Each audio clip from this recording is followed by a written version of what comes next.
Hello friends, उड़ान झारखंड जी के series ये 14 का पार्ट 3 है। चलिए, हम लोग इससे पहले संथाल जनजाति और उराव जनजाति के बारे में देख चुके थे। अब नेक्स्ट है हमारा मुंडा जनजाति, जो कि उनके बारे में, मुंडा जनजाति के बारे में जो इम्पोर्टेंट फैक्ट या पॉइंट है वो है कि ये झारखंड की तीसरी सबसे ज़्यादा जनसंख्या वाली जनजाति है। और यदि प्रतिशत में देखा जाए तो ये 14.56% है इसकी जनसंख्या जो है। और मुंडा शब्द का एक अर्थ होता है, मुंडा शब्द का जो नॉर्मल जो जनरल अर्थ होता है, सामान्य अर्थ है, वो है विशिष्ट व्यक्ति। और विशिष्ट व्यक्ति मतलब गांव का जो कि राजनीतिक प्रमुख हो, गांव का प्रमुख होता है, पंचायत का प्रमुख होता है। बट ये क्या है कि राजनीति के मामले में जो प्रमुख है गांव का, वो उसी को मुंडा बोलते हैं। और ये जनजाति किस समूह से रिलेटेड है, तो कोलेरियन समूह से ये रिलेटेड है, संबंधित है। और निवास स्थान के संबंध में जो भी विद्वान लोग थे, जो भी बुक लिखे इनके बारे में, वो लोग सब में मतभेद है। कुछ विद्वानों ने इनका मूल स्थान जो है वो तिब्बत को माना है। मेनली ये झारखंड में कहाँ से आए हैं, कुछ विद्वानों का कहना है कि ये तिब्बत से आए हैं, लेकिन कुछ अन्य विद्वान जो है वो कहते हैं कि ये आर्यों के दबाव के कारण ये दक्षिण पश्चिम से मध्य प्रदेश होते हुए झारखंड में आकर बसे हैं। इस तरह से अलग अलग मत है इनके बारे में। अन्य विचार क्या है, इसके अलावा अन्य विचार है कि जो दक्षिण पूर्व है वहां से होकर झारखंड में आए और असुरों को पराजित कर उनकी शासन, अपनी जो शासन व्यवस्था है उसको स्थापित किए। असुर जनजाति को पराजित किए, उनके साथ लड़ाई किए और अपना खुद का एक शासन व्यवस्था को स्थापित किए। कुछ लोग ये भी कहते हैं। तो इस तरह से इस क्या सही है, कुछ फिक्स नहीं है, बट कुछ लोग कुछ कहते हैं तो कुछ लोग कुछ और कहते हैं। और ये मुंडा जो है खुद को क्या कहते हैं, मुंडा स्वयं को होड़ो को कहते हैं। और अपनी भाषा को, ये इनका जो मुंडारी भाषा है वो भाषा को ये होड़ो जगर कहते हैं। और ये किस प्रजाति समूह से आते हैं, तो प्रोटो ऑस्ट्रेलाइड प्रजाति समूह से आते हैं। जैसे कि संथाली, जो संथाल जनजाति थे वो भी प्रोटो ऑस्ट्रेलाइड प्रजाति से ही आते हैं। उसी तरह से मुंडा जनजाति भी प्रोटो ऑस्ट्रेलाइड प्रजाति समूह से है। झारखंड में जो सबसे ज़्यादा इनका संकेंद्रण है, जो सबसे ज़्यादा पाए जाते हुए रांची जिला में मुंडा जनजाति के लोग पाए जाते हैं। इसके अलावा यदि देखा जाए तो ये गुमला में, सिमडेगा में, पश्चिमी सिंहभूम में और सरेकला खरसावां में भी निवास करते हैं। और ये जनजाति केवल झारखंड में ही पाए जाते हैं, झारखंड के अलावा और कहीं भी मुंडा जनजाति के लोग नहीं पाए जाते हैं। वर्तमान समय में संचार साधनों के विकास के कारण ये जनजाति झारखंड से संलग्न राज्यों, यानी जो जुड़ा हुआ राज्य है, वहाँ पे भी कमावेश संख्या में निवास करती है, कमोवेश संख्या में निवास करती है। तो आसपास के क्षेत्रों में भी आजकल निवास करते हैं संचार साधनों के विकास के कारण। मुंडाओं द्वारा जो निर्मित भूमि है, जिस भूमि को ये लोग निर्मित किए हैं, उसको खूट कट्टी भूमि कहा जाता है। और प्रशासनिक व्यवस्था में खूट का अर्थ क्या होता है, तो खूट का अर्थ होता है परिवार, फैमिली। और इस मुंडा जनजाति का जो अस्तित्व है केवल झारखंड में ही है। और मुंडा जनजाति का समाज और संस्कृति के बारे में क्या पॉइंट है, तो सामाजिक स्तरीकरण की दृष्टि से देखा जाए तो मुंडा समाज जो है वो कुछ भागों में बटा हुआ है। किसमें है, ठाकुर, मानकी, मुंडा, बाबू, भंडारी और पातर में विभक्त है। एक बार फिर से देख लेते हैं। मुंडा समाज जो है बटा हुआ है ठाकुर में, मानकी में, मुंडा में, बाबू, भंडारी में और पातर में विभक्त है, विभाजित है। और इनमें भी सेम गोत्र में विवाह नहीं होता है, सगोत्रीय विवाह जो है वो वर्जित है। और इन जनजातियों में विवाह का सबसे ज़्यादा जो प्रचलित रूप है वो है आयोजित विवाह। और विवाह के अन्य रूप को भी देख लेते हैं इनमें। और किस किस तरह का विवाह होता है, तो राजी खुशी विवाह होता है, जिसमें कि वर वधु की इच्छा से जो शादी होता है, इच्छा सबसे ऊपर रहता है, वर वधु की इच्छा सर्वोपरि रहता है, तो वो हो गया राजी खुशी विवाह। फिर दूसरा है हरण विवाह।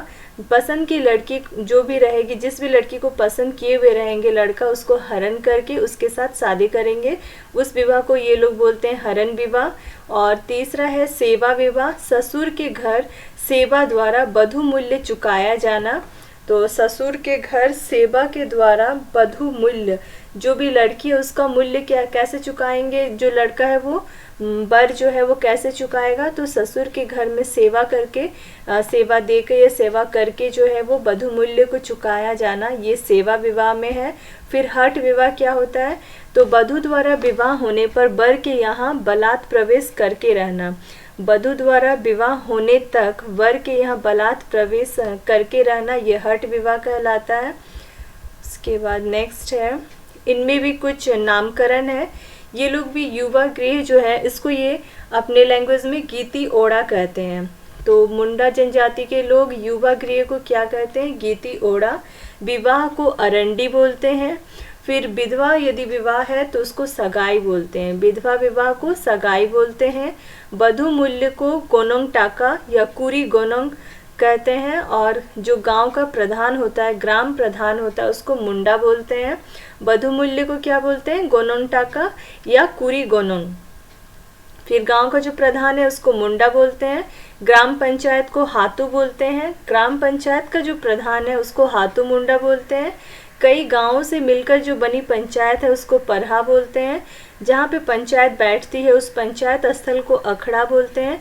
और उसी तरह से जो सबसे कई गांवों को मिलाकर जो बनी पंचायत है परहा पंचायत का जो मेन रहेगा, प्रधान रहेगा, उसको मानकी बोलते हैं। जो वंश कुल है उसको ये लोग खूट बोलते हैं।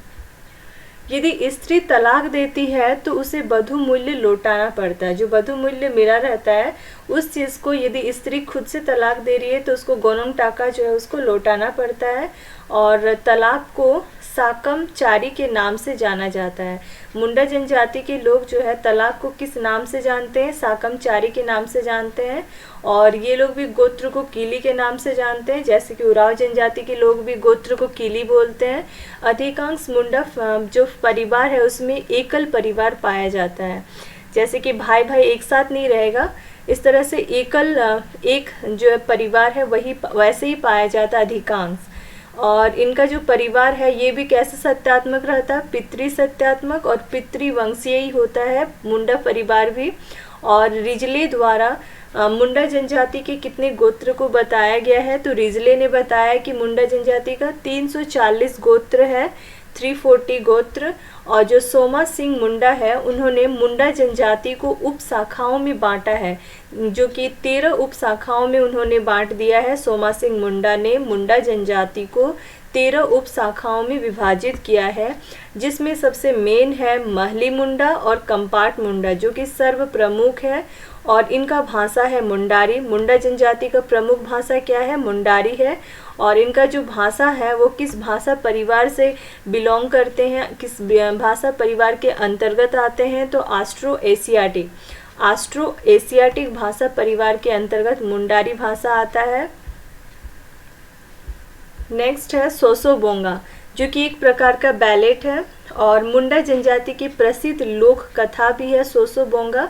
और इनकी परंपरा एवं विकास क्रम पर प्रकाश डालता है, जो कि सोसोबोंगा जो है एक प्रकार का बैलेट है और मुंडा जनजाति की जो प्रसिद्ध लोक कथा है, जो कि इनकी परंपरा यानी मुंडा जनजाति का जो परंपरा है उनका जैसे विकास हुआ है उस चीज़ पर प्रकाश डालता है सोसोबोंगा।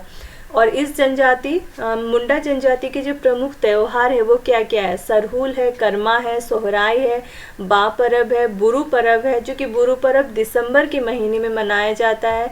फिर मागे पर्व है, फागु पर्व है, जतरा आदि और भी बहुत सारे, बट मेनली क्या क्या है, सरहुल, कर्मा, सोहराई, बा परब, बुरु परब, मागे पर्व, फागु पर्व और जतरा। और पुरुषों द्वारा जो वस्त्र धारण किया जाता है इस जनजाति में उसको बटोई या करेया कहते हैं। और उसी तरह से जब महिलाएं जो ड्रेस पहनती है उसको पारेया कहते हैं, पारेया। मुंडा जनजाति परंपरागत रूप से एक जगह से दूसरी जगह पर प्रवास करती रही है। हमेशा से ये क्या हुआ, इनका परंपरा है कि एक जगह से दूसरी जगह ये जाते रहे हैं। कोई भी दिक्कत हुआ दूसरी जगह पे फिर से वो दूसरी जगह चले जाएंगे, तो इस तरह से इनका प्रवास करते रहे हैं। आर्यों के आक्रमण के बाद ये जनजाति जो है वो आजिमगढ़, जिसको कि आजमगढ़ बोलते हैं, उत्तर प्रदेश में है, वहाँ पे बस गए। जैसे ही आर्यों ने क्या किया, आक्रमण किया, उसके बाद ये मुंडा जनजाति के लोग जो है उत्तर प्रदेश का जो आजमगढ़ है, जिसको आजिमगढ़ भी बोलते हैं, वहाँ पे जाके बस गए। और कालांतर में मुंडा जनजाति का प्रवास जो है वो कालंजर, गढ़चित्र, गढ़ नगरवार, गढ़ धारवाड़, गढ़ पाली, गढ़ पिपरा, मांडरपहर, बिजनागढ़ और हरदीनागढ़, फिर लखनऊगढ़, नंदनगढ़ बेतिया बिहार में है, रीसगढ़ जो कि राजगीर बिहार तथा रुईदासगढ़ में होता रहा है। तो कालांतर में क्या हुआ, मुंडा जनजाति का प्रवेश कहाँ कहाँ हुआ, तो इन सब जगहों पे हुआ है इनका प्रवेश और प्रवास हुआ है। फिर रुईदासगढ़ से ये जनजाति क्या हुआ, दक्षिण की ओर प्रवासित हुए। रुईदासगढ़ से होते हुए अब क्या हो कि ये साउथ की ओर, दक्षिण की ओर चले गए। और फिर ओमे डंडा जो कि झारखंड का बुरमू नामक स्थान पे है, ओमे डंडा, वहाँ पे आकर बस गए। इनकी आर्थिक व्यवस्था को देखा जाए तो ये किस पे डिपेंड करते हैं, ये कृषि पे और पशुपालन पे ही निर्भर करते हैं। और इनके द्वारा पशु पूजा हेतु जो आयोजित त्योहार है उसको ये लोग सोहराई कहते हैं, पशु का पूजा करते हैं और उस त्योहार को ये लोग सोहराई बोलते हैं। मुंडा जो है सभी अनुष्ठान, जो भी उनका विवाह हो या कुछ भी अनुष्ठान है तो उसमें ये लोग हड़िया और रान का प्रयोग जरूर करते हैं। और इनकी जो भूमि है वो 3 प्रकार की होती है। आर्थिक उपयोगिता के आधार पर, आर्थिक रूप से उपयोग होने के आधार पर देखा जाए तो इनकी भूमि 3 प्रकार की होती है।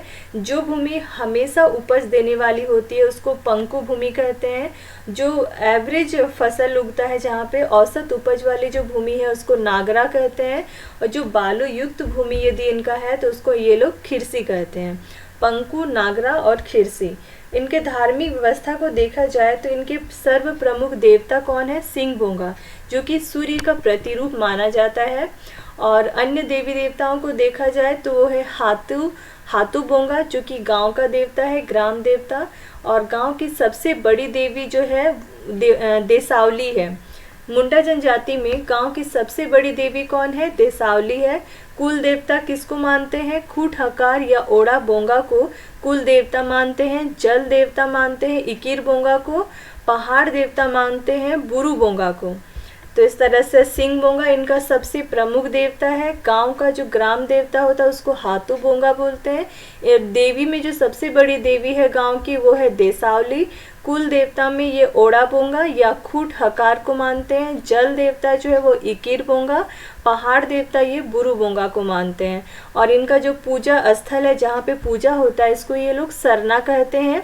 और इनके जो धार्मिक धर्म के मामले में जो मेन होता है गांव का धार्मिक प्रधान, उसको पाहन बोलते हैं। और जो पाहन का सहायता करता है, सहायक होता है, उसको पुजार या पनभरा कहते हैं।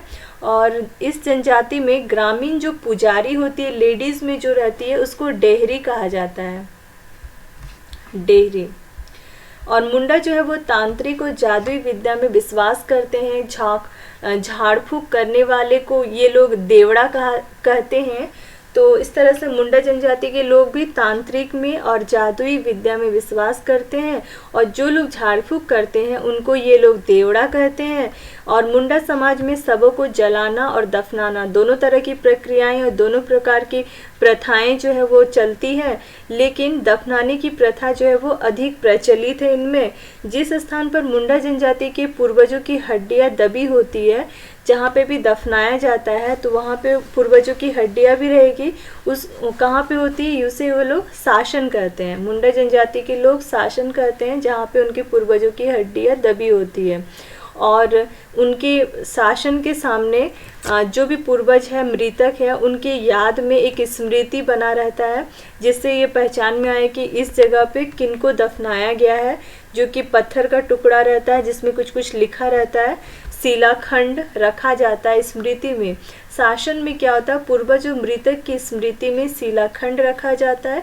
और उस शिलाखंड को क्या कहते हैं, शासन दीरी कहते हैं या हड़गड़ी कहते हैं। हड़गड़ी या शासन दीरी कहते हैं, जो पत्थर का एक टुकड़ा रखा रहता है जिसमें नाम वगैरह सब लिखा हुआ रहता है।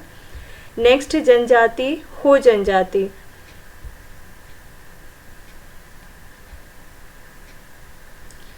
तो नेक्स्ट तो बाद में देखेंगे, पहले हम मुंडा जनजाति के क्वेश्चंस को देख लेते हैं। क्वेश्चन नंबर 1 है, मुंडा जनजाति में स्त्री द्वारा तलाक दिए जाने पर वधु मूल्य के रूप में उसे लौटाना पड़ता है। किस चीज़ को लौटाते हुए? गोनोंग टका को वधु मूल्य के रूप में यदि तलाक दिया जा रहा है तो वो क्या गोनोंग टका को लौटाना पड़ता है उसको। क्वेश्चन नंबर 2 है, मुंडा जनजाति की परंपरा एवं विकास क्रम पर प्रकाश डालने वाली जो लोक कथा है उसका क्या नाम है?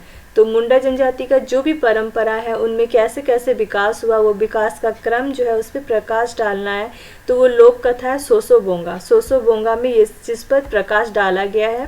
क्वेश्चन नंबर 3 है, एक स्थान जहां मुंडा जनजाति के पूर्वजों की हड्डियां जो है वो दबी होती है कहलाता है, तो उस जहाँ पे पूर्वजों की हड्डियां दबी होती है उसको शासन कहते हैं ये लोग। और क्वेश्चन नंबर 4, मुंडा शब्द का सामान्य अर्थ क्या होता है? तो मुंडा का अर्थ होता है विशिष्ट व्यक्ति जो कि राजनीतिक मामले में प्रमुख होता है। क्वेश्चन नंबर 5, मुंडा शब्द का विशिष्ट अर्थ क्या है? तो गांव का राजनीतिक प्रमुख। क्वेश्चन नंबर 6, मुंडा जनजाति का संबंध जो है वो किस समूह से है? तो मुंडा जनजाति के लोग कोलेरियन समूह से बिलोंग करते हैं। क्वेश्चन नंबर 7, किस जनजाति द्वारा स्वयं को होड़ोको कहा जाता है?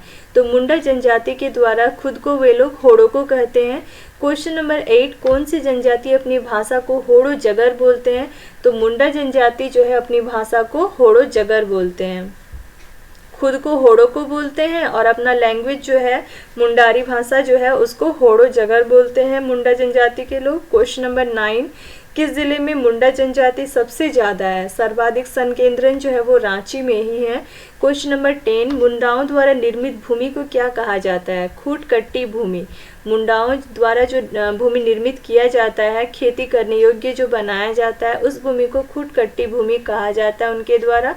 क्वेश्चन नंबर 11, मुंडा जनजाति की प्रशासनिक व्यवस्था में खूट का क्या तात्पर्य है? तो उनके द्वारा जो बना हुआ खूट है, प्रशासनिक व्यवस्था है खूट, उसका मतलब होता है फैमिली, परिवार। क्वेश्चन नंबर 12, मुंडा जनजाति से रिलेटेड कौन सा कथन जो है वो गलत है? पहला ऑप्शन है कि मुंडा जनजाति में सगोत्रीय विवाह जो है वर्जित है, ये तो सही है, सेम गोत्र में शादी नहीं होता है इनका भी। और इस जनजाति में आयोजित विवाह जो है विवाह का सबसे ज़्यादा प्रचलित रूप है। हाँ, सबसे ज़्यादा इनमें भी आयोजित विवाह होता है, ये भी सही है। तीसरा है अपनी भाषा को ये लोग होड़ो जगर कहते हैं, तो ये भी सही है। तो मुंडा जनजाति जो अपनी भाषा को होड़ो जगर ही बोलते हैं, तो उपरोक्त सभी कथन सत्य हैं। ऑप्शन नंबर डी हो गया आंसर। क्वेश्चन नंबर 13 है, सामाजिक व्यवस्था से रिलेटेड कुछ नामकरण है जिसका मिलान करना है। युवा गृह को मुंडा जनजाति के लोग गीतियोड़ा बोलते हैं। जो शादी विवाह है इसको ये लोग अरंडी बोलते हैं। जो विधवा विवाह है इसको ये लोग सगाई बोलते हैं। और वधु मूल्य को गोनोंग टका बोलते हैं। तो इसके हिसाब से ऑप्शन नंबर डी जो कि सही है। क्वेश्चन नंबर 14, मुंडा जनजाति में सामाजिक व्यवस्था, फिर से वही सामाजिक व्यवस्था और उसका नामकरण। जो ग्राम प्रधान होता है उसको मुंडा बोलते हैं और जो ग्राम पंचायत है उसको हातू बोलते हैं। और ग्राम पंचायत का जो मेन या ग्राम पंचायत का जो प्रधान है उसको हातू मुंडा बोलते हैं। परहा पंचायत प्रधान को मानकी बोलते हैं। तो इस हिसाब से ऑप्शन नंबर डी जो है वो करेक्ट है। क्वेश्चन नंबर 15, मुंडा जनजाति में कई गांवों से मिलकर जो बनी पंचायत है उसको क्या कहा जाता है? तो उसको परहा कहा जाता है। एक से ज़्यादा गांव मिलकर जो पंचायत बना हुआ है उसको मुंडा जनजाति में परहा या पढ़ा कहा जाता है। क्वेश्चन नंबर 16, जो मुंडा जनजाति में पंचायत स्थल है जहाँ पे मीटिंग होता है पंचायत का, उसको क्या कहा जाता है? उसको अखड़ा कहा जाता है। क्वेश्चन नंबर 17, मुंडा जनजाति में तलाक को किस नाम से जाना जाता है? साकमचारी। मुंडा जनजाति में तलाक को साकमचारी के नाम से जाना जाता है। मुंडा जनजाति से रिलेटेड विचारों, कौन सा विचार जो है वो सही है? पहला है कि इस जनजाति में यदि स्त्री तलाक देती है तो उसे वधु मूल्य को लौटाना पड़ता है। यदि स्त्री खुद से तलाक चाह रही है, तलाक दे रही है, तो जो भी वधु मूल्य मिला हुआ है उसको वर पक्ष को लौटाना पड़ता है। ये कथन तो सही है। दूसरा है कि अधिकांश मुंडा परिवारों में एकल परिवार की व्यवस्था पाई जाती है। तो ये लोग हमेशा क्या होते हैं, भाई भाई सब अलग हो जाते हैं, जैसे फैमिली बन जाता है इस तरह से एकल फैमिली ही इनकी एकल फैमिली की व्यवस्था ही सबसे ज़्यादातर मुंडा परिवारों में अधिकांश यही पाया जाता है, तो ये भी सही है। और कैसा सत्तात्मक है, तो ऑब्वियस सी बात है, इसमें भी पितृ सत्यात्मक है, पितृवंशीय है, तो ये कथन गलत हो गया, मातृ सत्यात्मक नहीं है। तो ऑप्शन नंबर सी जो है 1 और 2 दोनों सही है। क्वेश्चन नंबर 19, मुंडा जनजाति की प्रसिद्ध लोक कथा जो कि है सोसोबोंगा, जो कि इनकी मुंडा जनजाति की परंपरा और कैसे कैसे इनका विकास हुआ उस क्रम पर प्रकाश डालता है। तो प्रसिद्ध लोक कथा का नाम है सोसोबोंगा। क्वेश्चन नंबर 20, बटोई क्या है? तो मुंडा जनजाति में जो पुरुषों के द्वारा धारण किया जाने वाला एक वस्त्र होता है जिसको कि बटोई कहा जाता है। पारेया क्या है? तो जो स्त्रियां धारण करती है जिस वस्त्र को, तो मुंडा जनजाति में महिलाओं द्वारा धारण किया जाने वाला एक वस्त्र है जिसको पारेया कहा जाता है। बटोई पुरुषों के द्वारा और पारेया जो है वो स्त्रियों के द्वारा पहनने वाला ड्रेस है। क्वेश्चन नंबर 22, मुंडा जनजाति से रिलेटेड कौन सा कथन गलत है? पहला है कि मुंडा जनजाति द्वारा सभी अनुष्ठानों में हड़िया का प्रयोग किया जाता है। हाँ, ये तो सही है। दूसरा, इनका जो प्रमुख आर्थिक क्रियाकलाप है वो कृषि है और पशुपालन, ये भी सही है। और ये पशु पूजा के लिए ये एक त्यौहार मनाते हैं जिसको यहाँ गलती से लोहराई लिखा हुआ है, लोहराई नहीं, सोहराई होता है। पशु पूजा के लिए जो ये त्यौहार मनाते हैं उसको सोहराई कहते हैं। इस तरह से उपयुक्त सभी कथन सही है। क्वेश्चन नंबर 23, आर्थिक उपयोगिता के आधार पर मुंडा जनजाति द्वारा भूमि को 3 भागों में बांटा गया है, तो उस चीज़ को मिलान करना है। सही क्या है? जो पंकु है वो जहाँ पे हमेशा उपज होता है, अच्छा खासा उपज होता है, उस भूमि को बोलते हैं पंकु भूमि। खिरसी जो है जहाँ पे बालू युक्त भूमि है उसको खिरसी बोलते हैं। और नागरा जो है जहाँ पे एवरेज उपज देने वाला जो भूमि है उसको नागरा कहते हैं। तो उस हिसाब से option number B. Question number 24, इनके मुंडा जनजाति के प्रमुख देवता कौन है? सिंगबोंगा। सिंगबोंगा इनका प्रमुख देवता है। फिर अन्य देवताओं के बारे में भी देखते हैं। क्वेश्चन नंबर 25, देवता और उनकी विशेषता। हाथूबोंगा। हाथूबोंगा क्या है? ग्राम देवता, गांव के देवता है हाथूबोंगा। देसावली क्या है? गांव की प्रमुख देवी, गांव की प्रमुख देवी जो है वो देसावली है। ओड़ाबोंगा क्या है? कुल देवता, ओड़ाबोंगा जो है वो कुल देवता है। इकिर बोंगा जो है वो जल देवता है, इकिर बोंगा जल देवता। उस हिसाब से ऑप्शन नंबर ए सही है। क्वेश्चन नंबर 26, मुंडा जनजाति में पहाड़ देवता को क्या कहा जाता है? बुरु बोंगा। बुरु बोंगा जो है वो पहाड़ देवता को कहा जाता है।